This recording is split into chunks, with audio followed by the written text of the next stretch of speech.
Sir बस का accident हुआ उधर बेलगुंडी रामघाट रोड है ना उधर, वो बस का टेल बॉल कट हुआ इसलिए पलटी हुआ हो। 1 घंटा तक वो एम्बुलेंस उधर आया नहीं, बहुत लेट किया, बहुत लोगों का खून रहा हो। बाद में इधर आने के बाद भी थोड़ा फास्ट स्टेटमेंट हुआ, आप भी स्टेटमेंट कर रहे हो। बहुत बड़ा एक्सीडेंट हुआ हो। ಹೆಂಗೆ ಏನು एक्सीडेंट ಆಗಿದ್ರೆ वो उसका स्टीयरिंग बॉल है ना वो कट हुआ हो और गाड़ी ना 2 बार पलटी हुआ हो, जाके झाड़ को ऐसा ये लगा हो उसको। बस वो ಎಷ್ಟು ಜನ ಇದ್ದಾರೆ? बस में सर 10-15 लोग थे। अभी 10-15 लोगों को पूरा लगा हो, ड्राइवर को कुछ लगा नहीं। कहाँ पे हुआ है?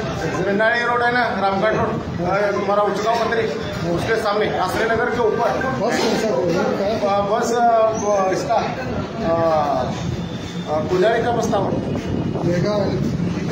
बेलगुंडी के आगे थोड़ी कैसा किधर जा रहे थे सर? वो तोरियाड़ी बेलगाम से तोरियाड़ी जा रहा था।